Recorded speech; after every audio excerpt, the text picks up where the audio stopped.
Bueno, seguimos, tenemos un mensaje Inocencio, interesante porque profundiza, nos permite profundizar lo de la Argentina. Bono argentino a 10 años en dólares entre 7 y 8%, dice Inocencio.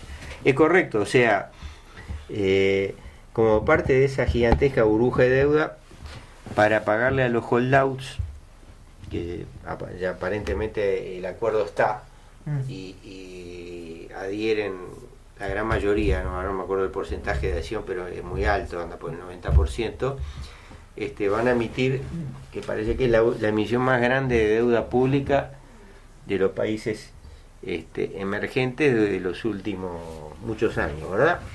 15.000 millones de dólares. Y parece que esa deuda va a pagar entre 7 y 8%. Que por supuesto es, en la actual situación del mundo, es usuraria también, ¿no? Es disparatada. Pero bueno, es inferior a la que venían emitiendo, ¿no? El gobierno Kirchner había llegado a emitir muy poco, pero lo habían hecho al 9, al 10%, no sé si más en algunos casos. O sea que estamos, se está generando una situación, y decías tú, decir lo que estaba diciendo. No, lo que estaba diciendo era que era el piso de inversión, porque si se llevan el 38%, gente que tiene mucho dinero para hacer cualquier otro negocio, dice, pero escúchame, si las letras del Banco Central de la República Argentina dan el 38%, el piso de inversión, ¿no? Y lo otro que te decía era que me parece a mí, digo, ¿no?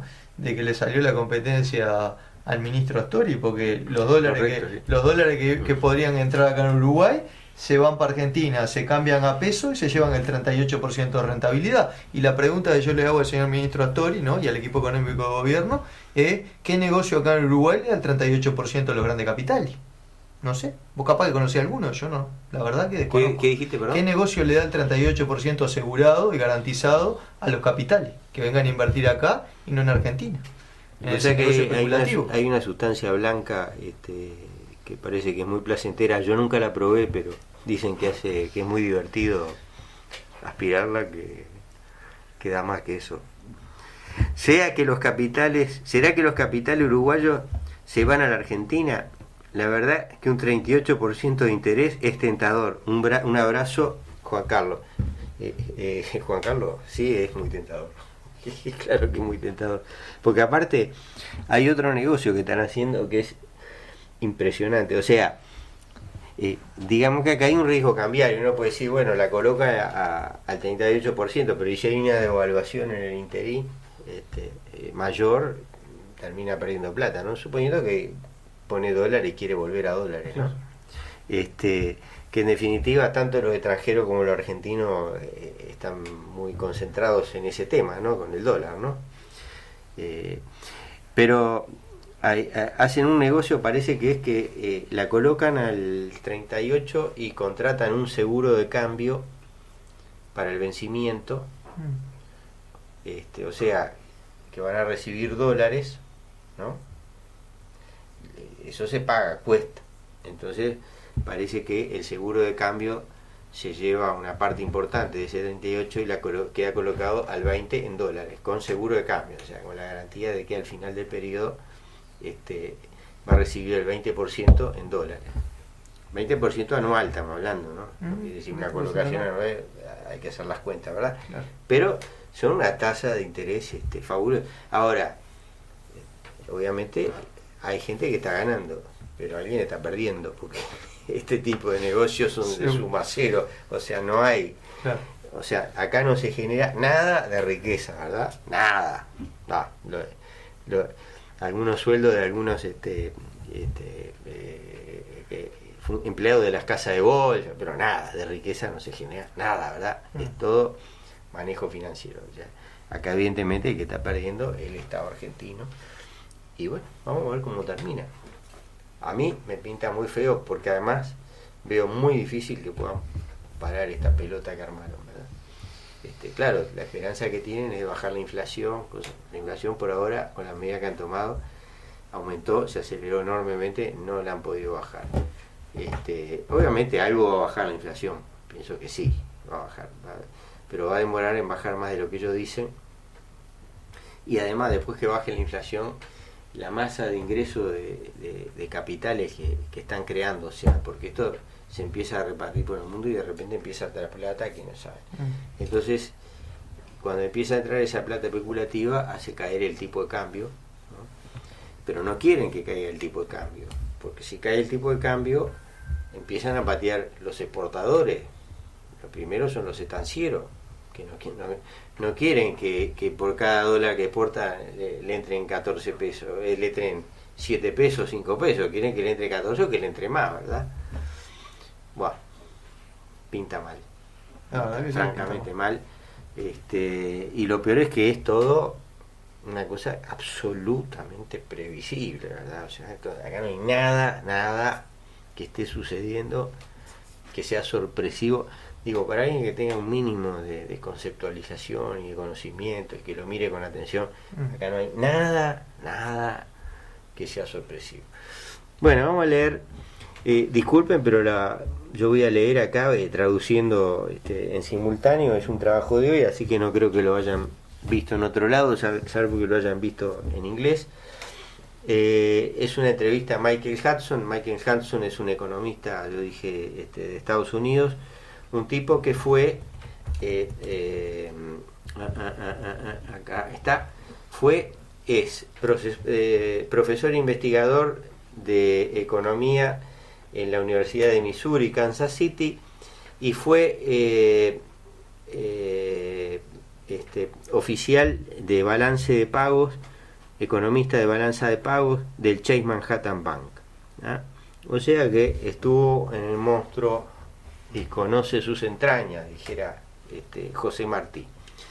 Entonces ha escrito una cantidad de libros, y lo que dice es muy interesante, ¿verdad? La primera pregunta. Durante una semana, los 11 millones de documentos llamados Papeles de Panamá, publicados por el Consorcio Internacional de Periodistas Investigativos, se ha vuelto un tema generalizado, ¿no? A nivel de las casas, de los hogares.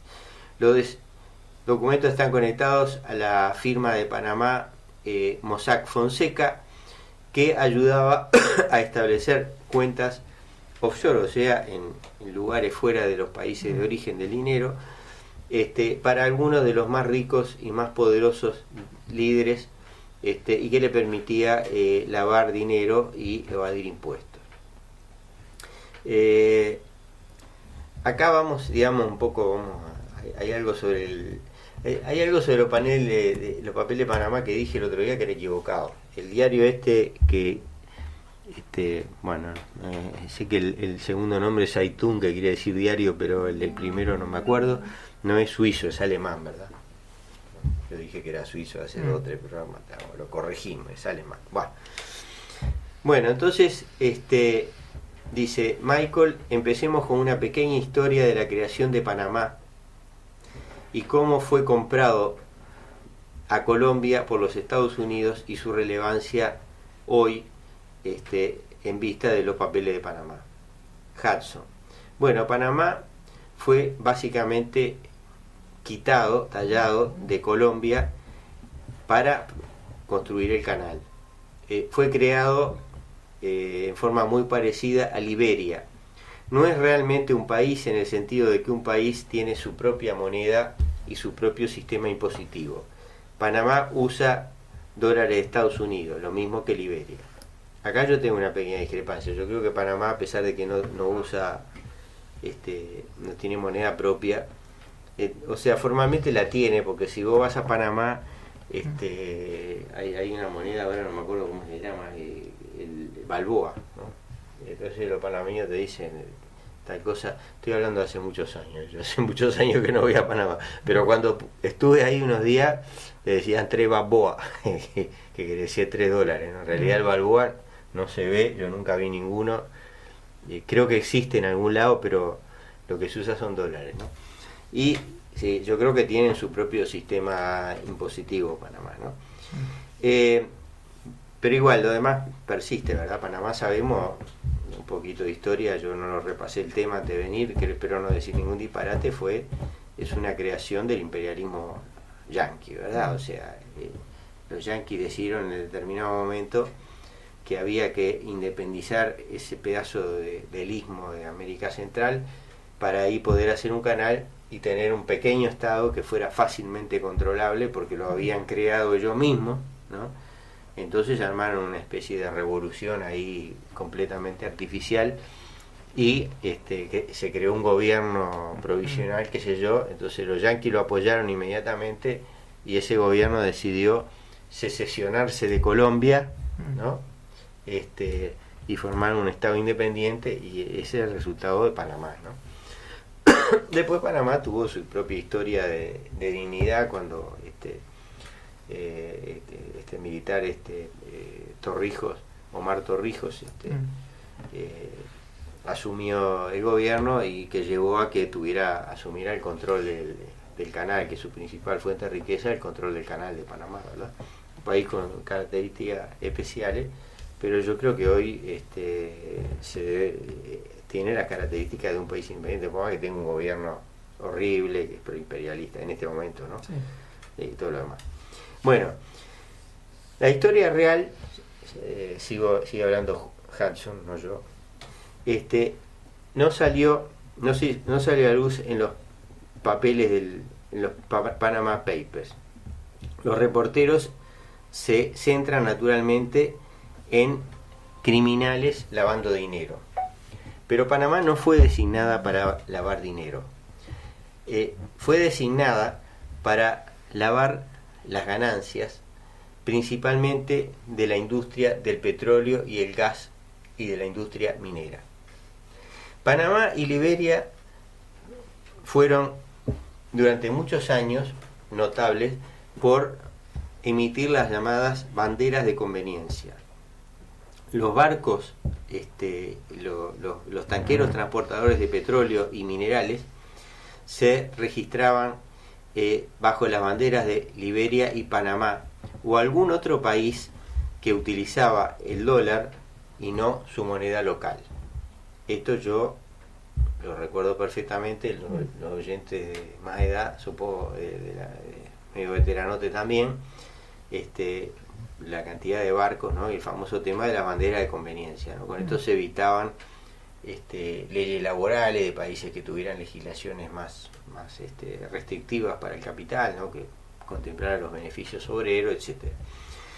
Bueno, yo primero me di cuenta de esto, vuelve Hudson, hace aproximadamente 40 años, cuando estaba estudiando el tema del balance de pagos de la industria del petróleo. Fui a la Standard Oil. La Standard Oil es el antecedente de lo que hoy la empresa se llama Exxon, ¿no? Eso, Standard Oil,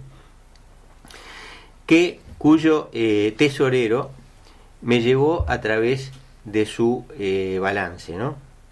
Y dijo, yo le dije, no me puedo imaginar cuando la Standard Oil y las otras compañías petroleras hacen su dinero, si en el lugar donde producen el petróleo, o en la distribución, la refinación o la venta. O sea, no sabía de dónde salían las ganancias, de qué punto de la cadena salían las ganancias, ¿no?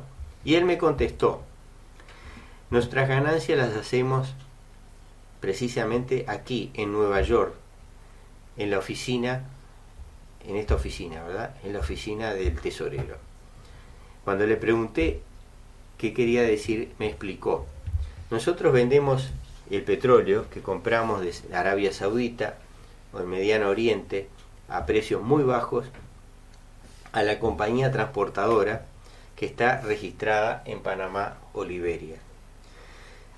En esos países ellos no tienen un impuesto a las ganancias porque no son realmente un país. Las compañías petroleras entonces venden el petróleo a los distribuidores en Estados Unidos o en Europa a un precio con un margen muy alto, ¿verdad? A un precio mucho más alto. El margen de ganancia es tan alto de que deja lugar para que se produzca ganancia en las refinerías o en las estaciones de servicio que venden el petróleo. Por lo tanto, las compañías petroleras no pagan impuestos en Europa. Nada de impuestos en Europa. No pagan impuestos en Estados Unidos. Y todas sus ganancias son informadas como producidas por las compañías transportadoras que están registradas en países en los que no se paga impuesto a las ganancias. O sea, Panamá y Liberia en este caso, ¿verdad? ¿Queda claro? ¿Se entiende? A mí me quedó claro. O sea, el petróleo lo compran muy barato, lo compraban, ¿no? Todo esto cambió mucho, ¿no? Estos años, ¿no? Lo compraban muy barato en los países productores. La compañía transportadora se lo vendía a la compañía, a la misma Exxon, ¿no? Se lo vendía a un precio muy caro y en ese precio figuraba entrando en Estados Unidos, Europa, y cuando se vendía al consumidor final el margen de ganancia era muy pequeño y no pagaba impuestos. Algo lo que seguramente hace ahora UPM y Monte de Plata cuando sus subsidiarias son dueñas de los montes y le venden a la empresa en zona franca los troncos. Seguramente los troncos se los venden muy barato y las ganancias la empresa las hace en la zona franca y no paga impuestos, ¿verdad? Eso yo no lo sé, me lo imagino. Bueno. Por lo tanto, la empresa no pagaba ni en Europa ni en Estados Unidos. Le dije al tesorero de la Standard Oil que había mirado el balance, los balances de pago de la Reserva Federal y del boletín de la Tesorería de Estados Unidos. Y veo, aquí está Europa, acá está América Latina, acá está África y acá está Asia. Y no puedo encontrar cómo, dónde se mandan las ganancias, ¿verdad? ¿Dónde figuran las ganancias? Me dijo que mirara la última línea a la derecha de la tabla de esos países. Se llama internacional. Le pregunté por qué, o sea, si todos esos países en Europa y en el resto del mundo eran internacionales. Y me explicó que internacional era una categoría especial para lo que realmente era parte de Estados Unidos, pero fuera del país. O sea, los centros bancarios offshore, Panamá, Liberia, etc. O sea, había un lugar en el balance donde figuraba eso, ¿no? La última línea, letra chiquita abajo a la derecha, ¿verdad? Por lo tanto me di cuenta de que básicamente Panamá y por lo tanto compañías panameñas se establecían inicialmente para registrar los barcos tanqueros y de mineral para dar la apariencia de que se llevaban todas las ganancias en el transporte del petróleo, en el cobre o en otros minerales desde países del tercer mundo hacia los Estados Unidos y Europa. Los Estados Unidos continuaron con eso y eso hizo que la industria del petróleo estuviera realmente exenta de impuestos desde los años 20. Cuando se creó en 1913 o 14 el impuesto a las ganancias, está hablando de Estados Unidos, se intentaba que capturara las rentas económicas, pero los grandes extractores de renta, como el petróleo, el gas y los minerales, nunca pagaron, ¿verdad? Pregunta el periodista: Michael, usted dijo en uno de sus artículos que un operativo del Departamento de Estado habló con usted en el año 1967. Cuéntenos esa experiencia. Era alguien que había sido pertenecido al Departamento de Estado y que se había ido a trabajar a Chase Manhattan, ¿no? Al banco que estaba ahí. El problema que tenía Estados Unidos en los 60 era la guerra de Vietnam. El balance de pago completo, el déficit de la balanza de pagos completo de los Estados Unidos en los 50 y los 60 hasta los 70, hasta principios de los 70, era el gasto militar en el extranjero. o bajaba el dólar o los Estados Unidos tenían que vender oro. ¿Ah? Eso fue lo que llevó finalmente a Nixon a impedir o terminar con la convertibilidad del oro por el dólar en el año 1971. Pero por muchos años los Estados Unidos trataron de evitarlo. O sea, la convertibilidad del dólar surge del acuerdo de Bretton Woods, que se produce después de la Segunda Guerra Mundial, en el cual se establece que la moneda del dólar iba a ser la moneda mundial de intercambio y de atesoramiento, o sea, de los bancos centrales, de reserva de los bancos centrales, a cambio de lo cual Estados Unidos se comprometía a que iba a reembolsar una onza de oro, ¿verdad?, una onza Troy de oro por cada $35 que se le llevaran. O sea, si un banco central de otro país, no era para las personas, ¿no?, pero si un banco central de otro país iba con 35 millones de dólares, le tenía que dar 1 millón de onzas de oro a Estados Unidos, ¿verdad? Entonces, cuando empieza ese gasto militar extraordinario, el mundo se llena de dólares, y ahí el presidente francés, Charles de Gaulle, decide que eso no va más y empieza a mandarle barcos llenos de dólares, hasta que Nixon le dijo, bueno, ¿sabes qué? No te mando más oro. Esto lo digo yo, no lo dice Michael Hudson, pero es verdad, ¿no? Sí. Bueno, pero ahora viene la parte más jugosa de la entrevista de Hudson, ¿no? Entonces dice, por lo tanto, el Departamento de Estado vino al Chase y dijo, tenemos que buscar alguna forma de conseguir suficientes dólares para cubrir el déficit militar. Y encontraron una manera de hacerlo. Se trataba de hacer de Estados Unidos la nueva Suiza del mundo. Se me pidió que hiciera un cálculo de cuánto capital criminal había en el mundo. Cuánto ganaban los traficantes de droga, cuánto ganaban los criminales en general, cuánto guardaban los dictadores, o sea, cuántas ganancias, o sea, robos de los dictadores se guardaban fuera de sus países, cuánto va a Suiza y cuánto podrían los bancos de Estados Unidos ingresar en Estados Unidos de este dinero criminal, ¿verdad?, de origen criminal. El resultado final fue que el gobierno de Estados Unidos fue al Chase Manhattan y otros bancos y les pidió que se comportaran como buenos ciudadanos americanos e hicieran a América un lugar seguro para los criminales del mundo, para guardar su dinero y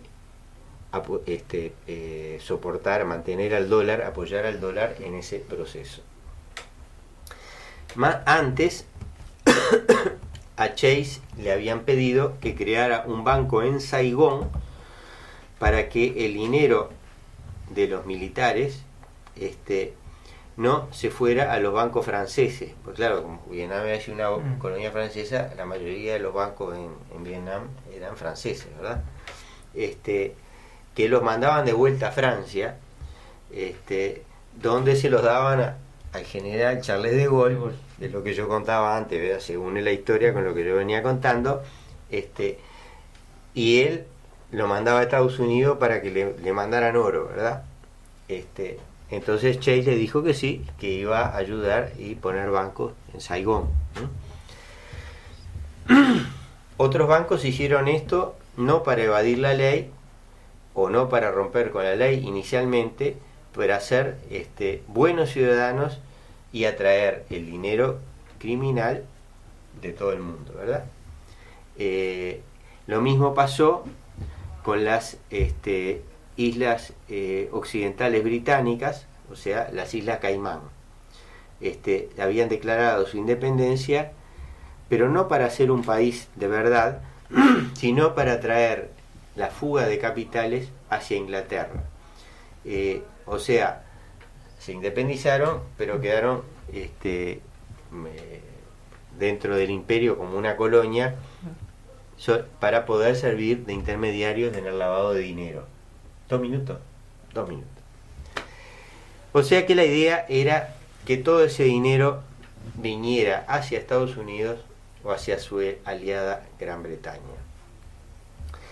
Todo esto puede ser localizado, puede ser analizado el camino que siguió.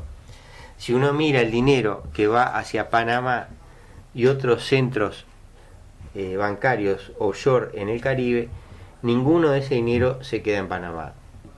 Se transforma en cuentas, o sea, deuda de Estados Unidos con Panamá u otros centros bancarios, principalmente ramas, o sea, sucursales de bancos de Estados Unidos en esa región. El trabajo tiene, vamos a leer un mensaje y no sé si nos queda algo, decimos en la parte final. Hola, cada día más vigente la canción del gran Citarrosa, el que no cambia todo, no cambia nada, y vuelve lo mismo que ya estuvo en todos estos países, lamentablemente. Saludo, Juan. Nos queda un minuto, bueno, y la historia esta, que relata Michael Hudson, el final es hoy, ¿no? Hoy está claro ya que el gran lavadero de Estados Unidos es Estados Unidos, ¿verdad? El gran lavadero de dinero es Estados Unidos, y todas estas cuentas que hacen diversas estadios por empresas de papel creadas, que una es dueña de la otra y la otra es dueña de otra más, y así sucesivamente, lo que hace finalmente es disfrazar la titularidad del origen del dinero para establecer una cuenta en los paraísos fiscales en Estados Unidos. Bueno, con esto y un bizcocho nos despedimos hasta el próximo lunes.